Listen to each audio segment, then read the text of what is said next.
बिस्मिल्लाहिर्रहमानिर्रहीम। अस्सलामुअलैकुम। I am Ibrahim. तो आज हम आए हैं ज़ुबैर नूर भाई का फार्म विज़िट करने। तो आज आपको इनका फार्म भी दिखाते हैं और कुछ इनसे इंफॉर्मेशन भी लेते हैं कि क्या क्या बर्ड्स को डाइट यूज़ करवानी चाहिए, क्या क्या ब्रीड करा रहे हैं, कितने सालों से शौक़ कर रहे हैं। तो अस्सलाम वालेकुम जी वालेकुम सलाम जी। आप कितने सालों से शौक़ कर रहे हैं और कहाँ से आपने स्टार्ट किया था? अल्हम्दुलिल्लाह कोई 26 साल हो गए मुझे बर्ड्स की हॉबी में आए हुए, और लव से ही स्टार्ट किया था।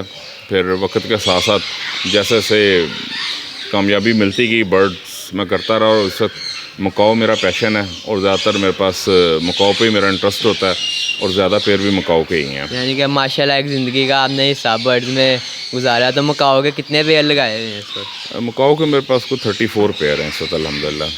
यानी माशाल्लाह।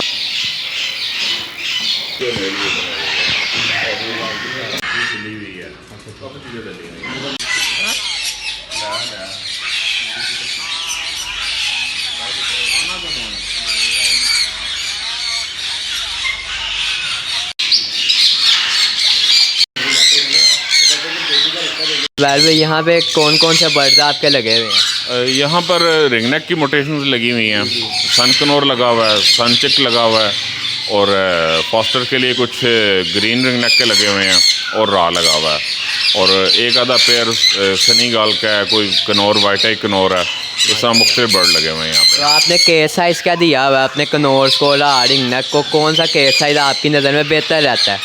मैंने 2.5, 5, 10 का साइज़ दिया हुआ है। इससे ये कि बर्ड फ्लाई करता है, और अगर आपने उसमें कोई फैटी भी सीड्स दे दी हैं, और सीड्स वैसे ही फैटी होते हैं, तो ये है कि वो थोड़ी एक्सरसाइज उसे मिलती रहती है, यूटिलाइज हो जाते हैं, बजाय इसके कि बर्ड किसी डिजीज़ का शिकार हो। तो हमारे यहाँ पे एक और बहुत बात होती है कि एक तो जो है ना, हम वेट नहीं करते। अब इतना बड़ा आपने सेटअप बनाया, तो आखिर एक आप बता रहे हैं कि 26 ईयर आपने एक उम्र का हिस्सा इस काम पे लगाया, फिर जाके ये सेटअप बना। तो हम यहाँ पे ज़्यादातर कोशिश करते हैं कि जल्दी से जल्दी सेटअप बन जाए। तो जो पेड़ ब्रीड ना कर रहा हो, आपकी नज़र में रख के वेट करना चाहिए या बेच देना चाहिए उसे फ़ौरन? देखिए, पहली बात तो मेरे फार्म पे जो 50% से ज़्यादा बर्ड हैं, वो बर्ड मेरे अपने फार्म की ब्रीड है। जो आपके फार्म की ब्रीड होती है वो आपको रिस्पॉन्स भी बहुत अच्छा देती है। और अगर कोई बर्ड ब्रीड ना कर रहा हो, तो मेरी कोशिश होती है कि काफ़ी मैं उस पर कोशिश कर लूँ। जब मुझे यकीन हो जाता है तो फिर मैं उसे मार्केट किसी दुकान में सेल कर देता हूँ सर। तो बर्ड्स के लिए कैल्शियम सोर्स कौन सा बेटर रहता है?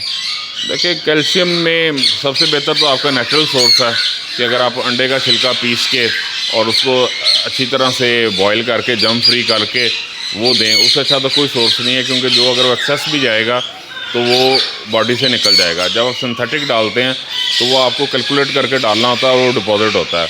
तो मेरी ज़्यादातर कोशिश यही होती है कि मैं जो है नेचुरल सोर्स एग शेल जो है वो यूज़ करूं। सिर्फ ब्रीडिंग में आके थोड़ा सा मैं कैल्सीलेक्स यूज़ करता हूं, वो भी सॉफ्ट फूड के अंदर, वरना सारा साल जो है एग शेल यूज़ होता है। तो आप जो है ब्रीडर बर्ड्स को और नॉन ब्रीडर बर्ड को, यानी कि जो एग वगैरह ले करके बैठे हैं और जिन्होंने भी ब्रीड नहीं की, उनको कोई अलग तरह की डाइट यूज़ कराती हैं या एक ही डाइट चलती है? देखिए, डाइट एक जैसी चलती है, कैल्शियम विटामिन भी एक जैसे चलते हैं। जिस वक्त जो एग लेइंग बर्ड होता है उसके जब अंडे, मैं क्योंकि इनक्यूबेशन में लेके जाता हूँ, मैं जब वहाँ से अंडे उठाता हूँ तो अंडे देख के मुझे पता चल जाता है कि ये कैल्शियम डेफिशिएंट है कि नहीं है। और अगर कोई बर्ड कैल्शियम डेफिशिएंट होता है तो फिर मैं कैल्सीलेक्स की पानी में पूरी डोज, जो कि 250 ml पानी में 12 ग्राम है, वो फिर मैं उसे 12-15 दिन मुसलसल देता हूँ, उससे वो फ़ौरन। अच्छा, तो आपके ऊपर वाले सेटअप में यहाँ पे कौन कौन से बर्ड लगे हैं? यहाँ पे मैंने क्योंकि जब स्टार्ट किया था तो लव बर्ड कॉकटेल से किया था, तो यहाँ पर कॉकटेल्स भी लगे हुए हैं फैलो में, और कुछ ग्रीन चिक कनौर लगे हुए हैं, और रिंगनेक के तो थोड़े से पेड़ लगे हुए हैं, और जो ग्रे या कुछ मकाओ जो बच्चों से बड़े हो रहे हैं कुछ वो पड़े हुए हैं। मिक्स बर्ड यहाँ पे पड़े हुए हैं, छोटे बर्ड हैं यहाँ पे ज़्यादातर।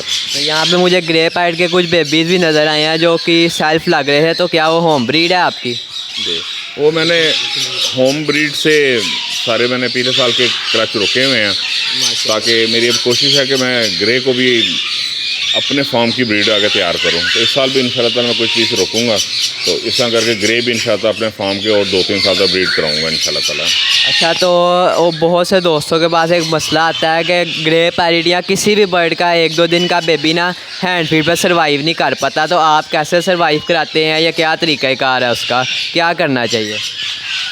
देखिए, पहले तो मैं ये कहूँगा कि अंडे ही मुझे भेज दें। चलिए हम आपका नंबर दे देंगे, जिसने अंडे बेचने हो आपसे रब्ता कर ले। दूसरी बात यह है कि देखिए आपकी डाइट पर डिपेंड करता है, क्योंकि मैं तो इनक्यूबेशन में करता हूँ सारे, और मैं इसी वजह से अंडे उठा लेता हूँ, क्योंकि ये प्रॉब्लम है और हर जगह पे है कि कुछ पेरेंट्स को आदत नहीं होती, कोई इनमेच्योर होते हैं, कि कुछ की हैबिट हो जाती है बच्चों का ना पालना, जिसको अच्छी डाइट दे के कंट्रोल कुछ हद तक किया जा सकता है, लेकिन मुकम्मल नहीं किया जा सकता। इसीलिए फिर इनक्यूबेशन पूरी दुनिया में इतनी ज़्यादा इन है, ताकि ये बच्चे सेफ किए जा सकें। यानी कि आपकी नज़र में मेन हाल यही है कि आप इनक्यूबेशन करें और इनक्यूबेटर अपने पास पूरा सेटअप करें उसका। देखिए, उसकी है कि आपकी पेयरिंग अच्छी हो।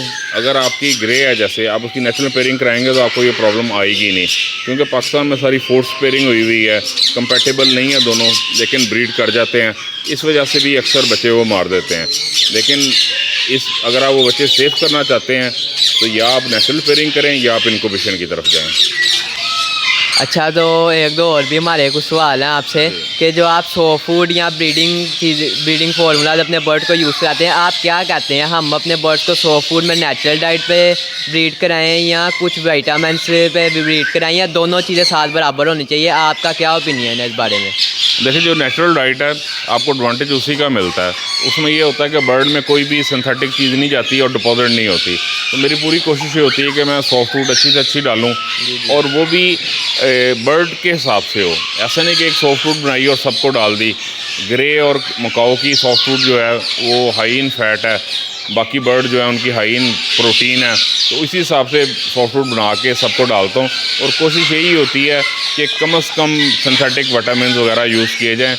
लेकिन क्योंकि हम बर्ड को लिमिटेड चीज़ें डाल रहे होते हैं, वाइल्ड में बर्ड 300-400 आइटम्स खा रहा होता है और उससे अपनी रिक्वायरमेंट पूरी कर लेता है, तो हमें कुछ ना कुछ supplements through out the year use ज़रूर करने पड़ते हैं, वरना उसका नुकसान यही होगा कि हमारे जिस वक्त ब्रीडिंग सीज़न आएगा और बर्ड्स लेइंग करेंगे तो उनके एग्स डेड इन शेल होंगे। और जिसमें पाकिस्तान में जनरल राय यही है कि सब लोग ये कहते हैं कि ह्यूमिडिटी का फॉल्ट है, वेदर सही नहीं था, हालांकि वो ऐसा शाज़ो नादर होता है।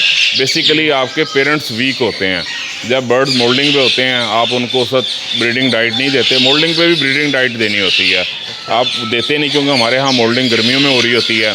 हम ये तसव्वुर करते हैं कि बर्ड कम खाएंगे और हम नहीं देते, और उसी का नुकसान हम आके जो होता है हमें ब्रीडिंग में होता है कि वो एग्स जो होते हैं वो ज़्यादातर डेड इन शेल हो जाते हैं और उसमें बच्चे वीक पास ऑन होते हैं और वो फिर हैच नहीं हो सकते। तो यही छोटी छोटी बातें हैं जिन पे हमें ध्यान देने की बहुत ज़रूरत है, और इनसे बात करके इतनी हमें इन्फॉर्मेशन हासिल हुई है कि कोई हमारे पास नुकसान तो हो जाते हैं, वो किस वजह से होते हैं, उसमें हमें क्या करना चाहिए। तो बहुत सी इन्फॉर्मेशन हमने इनसे आज लिया। और मुझे आप ये भी गाइड करें कि लूसन बर्ड्स के लिए कितना को ज़रूरी है, या ना भी यूज़ करवाएँ तो इसमें कोई मसला वगैरह तो नहीं, कितना ज़रूरी है बर्ड्स को देना लूसन? लेकिन लूसन ब्लेसिंग है बर्ड के लिए और फुल ऑफ न्यूट्रिशंस है। तो मैं कोशिश होती है मेरी वीकली कम से कम मिनिमम 3 टाइम्स मैं से यूज़ करूं, और मैं कोशिश करता हूं कि लूसन काफ़ी ज़्यादा डाला जाए। उससे बर्ड को एक्टिविटी भी मिलती है, खेलते भी हैं, और उनको विटामिन्स हर तरह के लूसन के अंदर मौजूद है जो कि उनको मिलते हैं, और उनमें काफ़ी फ़ायदा होता है बर्ड को उससे। चलिए, बहुत शुक्रिया आपके इतने टाइम का भी। और ये थी मेरी आज की एक वीडियो, और अगर मेरी वीडियो अच्छी लगी हो तो चैनल को सब्सक्राइब, वीडियो को लाइक करें। Okay, thanks for watching. अल्लाह हाफिज़।